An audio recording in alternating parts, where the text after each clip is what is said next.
Facial mode, we're gonna start with this because facial mode can communicate without the body or without the voice. It doesn't need either of those others to communicate. In developing an exercise sequence for this stuff, it made sense to me to start with the facial mode, right? Because it's the only mode that can function solo. And then we add the kinesthetic, and then finally we are gonna add in the vocal mode to form the total communicative trio, all right? So this facial mode, which includes eye contact, has been the most overlooked. I think in the training of this social interaction stuff, dating, etc., it's been the most overlooked, for sure. Like a lot of people have talked about kinesthetic approach, a lot of people talked about what to say and how to say it, but there hasn't been a lot of instruction with regard to facial expressiveness. And I initially believed that this was because it's not sexy. You know what I mean? It's not like, ooh, like the eye contact. But now I believe the reason is because people are actually afraid of it. They're afraid of it. Right? This is the most personal mode, you know, windows to the soul and all that. And it's, again, we send very open and vulnerable messages through this. This can seem very threatening to people, especially if they've been conditioned and to be guarded in their communication for their whole life. So I'll see this all the time on the programs. I'll say, when you go up to these people, stand in front of them. Stand in front of them. How many people do you think, what percentage do you think actually do it? 10%. 10%? 10%? It's closer to like 0. Shocking, absolutely shocking. Because I thought this, like at least 10% will do it. It's almost 0. It's like 1% will do it. You know, I had this guy last night. We do, like, basically one of the things I'll do, I'll say at the very first auditory cue that I'm going to give you is if you're not standing in front, because you think you're going to do it, but you're not. I tell you you're not. But so you think you're going to do it, you're not going to do it. So I give him an auditory cue, and it's oi, oi, oi, oi. It's the Australian noise oi. So if you hear me off to the side going Aussie, Aussie, Aussie, oi, oi, oi, Aussie, Aussie, Aussie, oi, oi, oi, stand in front. They still won't do it, even if they know what you're telling them. They can't do it. If I put a gun to this guy's head and I say you need to stand in front, he's a dead motherfucker because he can't do it. Why? Fear, afraid to show his intentions, afraid to communicate openly. Right? So, look, this can be very, very uncomfortable for people. But I think you need to become comfortable with that discomfort. Yeah. I just noticed, I forget if you talked about this also at Rapport or last night, but I opened this girl outside the hotel yesterday. And I was doing the whole kind of rocking away thing, like old school, I remember. Old school, yes, old school. The moment I remember about squaring up and did this, she started flipping her hair like mad and doing the eyes thing. And well, huge difference. It's interesting too, because every time I tell people that, like stand in front, someone will always bring that up. They're like, well, what about the old thing of saying, hey, did you see the fight outside? You know, the open over the shoulder stuff. And look, I always tell them, this is not meant to, you're not supposed, it's not, the intention is not for you to be like, what's up? Like, and stand 100% and, you know, look at them 100% of the time. But the fact is, since most people can't even do it at all, we want to exercise that so you can then learn, so it becomes a choice. You're not just defaulting to not doing it, right, as a comfort thing. Yeah, so it can be useful. I mean, again, I'll like turn away and come back and stuff like that. But if you're not able to even do it initially, that's a problem. You'll see it too, like maybe you're not just uncomfortable with it, but oftentimes you'll be speaking to people and you'll see they have difficulty keeping eye contact as well, right? They feel uncomfortable with it, right? So it goes both ways. Yeah, backwards hat. What's your name? Michael. So I don't call you backwards hat? Yeah, Michael. I was just having a thought of, hopefully I don't want resting bitch face right now. Yes. Switching between like looking at the left eye and then the right eye, I don't know if that's one. Yeah, I mean, like that's actually something when I initially had difficulty doing this, I would do that. I'd say just focus on one eye, or I'd like look at their nose because it would give the impression that I was looking in their eye. You know, so it was useful to just kind of build up a tolerance to it initially when I first started learning this. But now, like what I find, like, and again, if you were at the hot seat yesterday, you probably see this. I'm always squared up. I'm always in front because it's more engagement. It's a lot more engagement. You know, I'll occasionally glance around and stuff like that, but then boom, it's like bang, right in front. Like pole position, boom, boom, boom, boom, boom. Okay, cool, yeah. How do you feel about the people who say that by just like squaring up and giving them, you're sort of like giving them all your attention and Yeah. sort of a form of seeking rapport? Do you Well, do that? Or? I do. If you are, are you seeking rapport? No, it's just, No. That's the thing. If you are internally seeking rapport, then it's going to be that. God. But I'm not internally seeking rapport. I'm projecting my energy. Oh yeah, So again, remember. expression, not Remember, I'm not like, come on, do you like me? Nor am I like Mr. Cool, like lay back in the cut and expect them to come to me. I'm just like, here I am, rock you like a hurricane, right? Like just put myself in that middle space and market myself, and put my personality, put my balls on the chopping block, so to speak, and give them the opportunity to meet me in that middle space, right? I'm not like seeking the rapport. And again, I mean, I'd like it. That's the distinction is, do you need the rapport or would you prefer the rapport? Yeah. Right? So yeah, I'd prefer you to think I'm cool. You know, I'd certainly like that as opposed to you thinking I'm an idiot. But I'm cool with you thinking I'm an idiot too. A lot of people do. You know, it's not an uncommon reaction. And you're entitled to that response. And in fact, I kind of understand where you're coming from. I kind of think I'm an idiot too sometimes. You know, so it's kind of more just understanding you're for some, not for others. That's the way I put it. I'm for some, not for others. Not everyone has to like you. It's fine. Just you're finding out. Again, it's not a win-lose. It's not this zero-sum thing. Either you like me and I cracked the set, or I'm a failure and I'm diminished. It's okay, I shared this experience with you. You're not interested. That's cool. Like I'm just enhancing the party vibe of the entire venue or the entire room. You know, just enhancing the vibe, so to speak. Yeah, that's fine too. A lot of people say you want to be open body language, like rounded, and you want to be like, they say like earning, like you want to be the other person, the girl, so to speak, to feel like they're earning your attention with your body language. Like they say something, you know. That yeah. So for me personally, I've been doing this for like 17 years, and now I tend to think of those things as overt focus on minutia. Like, so if you're focusing, it's like, look, put a different way. This would be like, let's say you're playing football and you watch a tape of some guy returning a kick for 90 yards, this amazing punt return. So what do? You study that tape, you study the tape, and you go out on the field and you replicate those exact moves. You replicate those exact moves that guy did. Until you can do it completely. You could do it, someone could watch a tape of you doing it, it looks exactly like the same motions that guy did to do that punt return.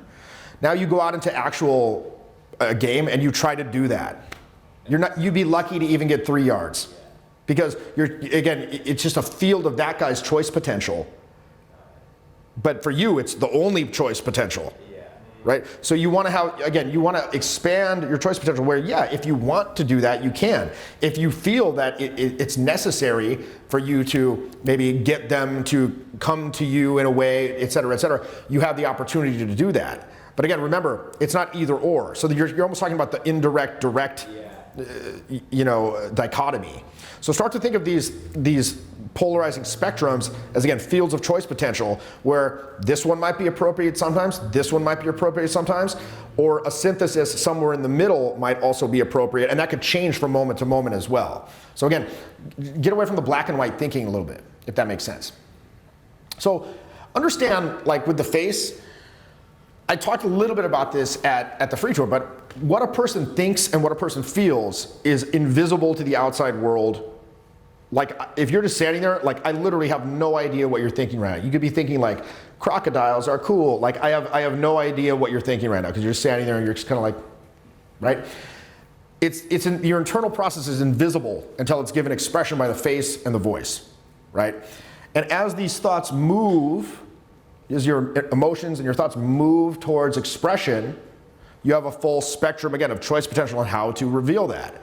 Again, full allowing, like as transparent as possible. And you can never have full transparency because your inner emotions are too nuanced and complicated to actually, like there's a physical limitation, right? I can never experience exactly what you're experiencing internally right now. Even if you try to communicate it as fully as possible, I can't.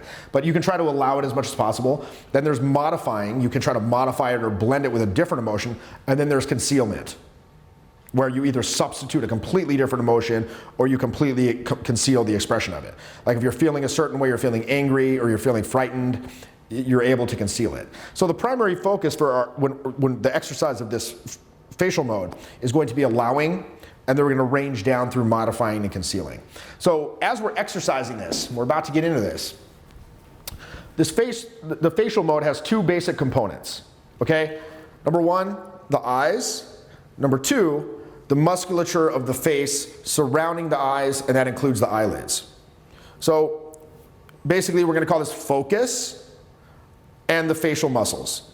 Focus and facial muscles. So what does focus do? Focus sends messages concerning the structure of your thought process. And the muscles of the face send messages that clarify that thought process, how one feels about those thoughts in that structure. Now, understand, focus communicates very little emotion over a distance. However, research has shown that you can detect difference in people's eye. You can detect eye movement from 50 yards away, right? But nonetheless, it communicates very little emotion. But you have to establish the power through focus to establish, again, that baseline to activate the facial mode as a whole, right? So there's 5 functions of the focus process. And the first, and again, this is stuff you may not have thought about before. We all do this, but when we're talking about eye contact, you want to be aware of this. The first is search. So the eyes can search the communicative thought space with a series of mini focuses, right? Focus points of short duration. So when I say the communicative thought space, what am I talking about? I'm talking about the space between you and the people you're interacting with, basically the environment, okay? So this space, when we're interacting here, we have this space here, and this space is the canvas on which the facial mode paints.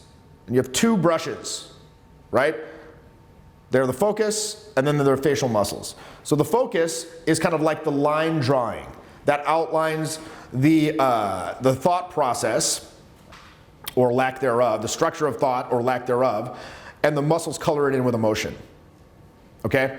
So search, we're talking about search, we're talking about briefly sustained points of focus. So if I'm interacting with someone, and I'm doing a search focus process, this could communicate several things, right?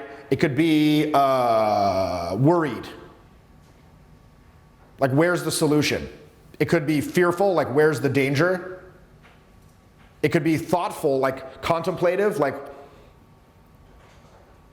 where's the solution, et cetera, et cetera, et cetera, right? From there, you have a selection process. You can move from a focus to selection, right? And then from there you have sustain. And this is a held focus, and when we're talking about eye contact, typically we're focusing on sustaining. Now, sustain, it's a held focus, and it gives you sort of a weird ability to almost extend time, if that makes sense, right? We're talking about altering and extending time.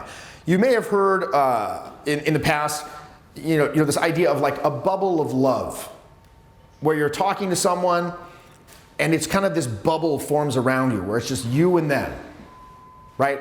And time kind of ceases to exist, right? Bill Clinton was kind of famous, you know, given what you think about Bill Clinton, his involvement with various scandals and so forth. You know, he was well known to have like a very strong focus that made you feel you were the only person in the world standing there with him, right? The longer the sustain, though, the more pressure on that facial musculature to sort of give it a continued emotional life that makes sense, right? So if you're staring at someone, it can easily become quite weird, as we just kind of saw, you know, if there's no emotional underpinning. So a long focus can very easily become like this weird dead stare, like, and they're like, what the fuck? They're like kind of uncomfortable with it. So the thing is, you'll also call kinesthetic entanglements into action, Or it'll also make the existing ones more noticeable, as you said. Like you started to feel like the legs, or you started to feel other things come into play to kind of, again, they're entanglements that are either controlling it or trying to link with it and support it in some weird way. So if the body tension is called into play, it can be difficult to sustain that focus, as we've seen. So it can be, doing that focus can become a useful way to sort of call these entanglements out so you become aware of them. All right? So then, there's one called shift. Like, so again, we have, remember the first one? Search, select, sustain, then we have shift. So this is basically movement from one thought point to another. Now there can be two types of mental shift. There can be a thought process shift, where the focus is on the mind's eye. You're thinking about something, but you're not actually looking at anything in the environment, or a kinesthetic shift, where you're actually looking at something. And kinesthetic shift usually involves movement of the head as well. Like I'll notice something like there, I'll be like, and the head will gently follow. Okay? Then of course, the last one is shut, where your eyes actually close. And this can be done during moments of extreme emotion to convey intensity. Like for example, you're like, you know, or to draw inward to kind of concentrate on something. You're like, right? Now, there's two kinds of focus I want to focus on, or focus I want to focus on here. There's narrative versus experiential. When you're relating, you're communicating with people, you can either do a narrative focus, and narrative focus is like the normal everyday way of communicating. Like I'm telling you something. I'm doing narrative focus, so I'm talking to you right now. Now, the thing is, there's a different thing called experiential focus, where you relate an event without looking at them. Now, why might you want to do this, do you think? It might be too powerful, too negative. Yeah. So the thing is, if I'm talking to you like this, it's like, if I tell a story, it's like you're in the story. It's happening to you right now. So if I was to tell a story about how, like, you know, some very intense personal story about how like my dad went to prison or something, which is what happened. You know, I was like on a date the other night. She's like, what? So what's your family like? I'm like, oh yeah, my dad, he went to prison. It's like, tell me about this. I'm like, are you sure? She's like, yeah. And then so I was like, well, it happened. So if I tell, then the cops came in. It'll easily become embarrassing or like awkward and creepy, right? So if you're telling something very emotional, you'd be like, yeah, I remember, and the way I felt then, it was very intense, and it was terrible, and he went to prison, and I never saw him again, and da-da-da-da. And then you shift back to narrative focus. You're like, and that's what happened, right? So it's important to be aware of this, so it doesn't become this like, you're drawing them into this overly intense emotional experience, right? It becomes potentially psychotic, or just embarrassing, like cringe for them, right? So experiential, when the focus is in your mind's eye, so there's no barrier for emotional expression, right? The appropriateness of our response to that mind's eye focus is known only to us. So when we look back at the person, now we return to narrative focus and societal constraints re-enter, right? So we want to modify the emotional intensity back down, okay? So that's focus in general, and we're going to exercise that momentarily, but we also want to understand the musculature of the face. Like, what can this do? Again, focus communicates structure of thought. Facial musculature colors it in, specifying how one feels about that structure. So this can be very subtle. It can just be like, you know, a raised eyebrow, or it can be very, very strong. And the expressive potential here has been repressed in almost everybody very, very strongly, right? Why is this? Because it's very personal, it's very revealing. So we've been taught to be very, very careful with it. So the question is, right now, to you, do you right now, do you have the ability to allow your focus and your facial muscles to do whatever you want independently of mental and emotional meaning? Yes or no? Do you think you do? If not, we got to exercise this. Definitely learned a lot just to be able to connect with people a lot better. Jeffy's really studied down to the roots of how we're so stifled and you have these entanglements inside you and how to release them. I definitely recommend this program for other people to like take a deeper look within themselves. Jeffy's program is amazing. This program is extremely exercise-based. It's designed to give you a process to identify these weaknesses in your communicative system, to open and sustain charismatic expression, charismatic communication with increasing consistency. All sensory communication is based on some relationship of these three perceptual and projective modes. Any art involving human communication is going to benefit from knowing how the communicating power of each mode can be enhanced. Charisma and conversational skill really hasn't had a vocabulary for talking about these issues surrounding the technique. Most of the books you read, the vast majority of them are very surface level, very hokey. And even with experienced teachers, the feedback can often be very subjective and vague. You seem kind of stifled. So I want to change the way that these criticisms or descriptions are verbalized and get very specific. So when we're talking about these blockages, we know precisely what we're talking about here. If you follow the instructions, you see something very net and precise that happens. You're gonna see the result instantaneous. The best charisma program I've ever seen. So I learned something which is very rare. How do people use their energies when they communicate? How can I help them become masters of those energies? So when you go out and you feel that blockage, that inability to act, oh, there's the person I want to talk to. I know how to go talk to them. I've read the theories, I've watched all the videos, but I can't take action. What's impeding the flow? Remove the obstacles, isolate the skills, exercise them separately, then put them together, back together in a more completely realized whole. Unleashes your true charisma. In fact, you have some glimpse of energy you can manage on the wall side. Increase it, decrease it, manage it. Seriously, it was absolutely amazing and astonishing. How to speak to all the issues surrounding this interrelationship between intuitive and intellectual resources is arguably the most fundamental challenge facing anyone who's attempting to improve their communication skills. So this program intends to prepare your total instrument to open and communicate freely, but also teach you to let go. He will take you by the hand and guide you step by step with his method that he's been trying and improving, and you're gonna get the results that you wanna be looking for. Overall, this is a really broad spectrum course in charisma. I think I can apply it in my dating life, also in business and other areas of my life. So if you're looking to develop general charisma that you can apply across all areas of life, definitely check out Jeff's Charisma Mastery.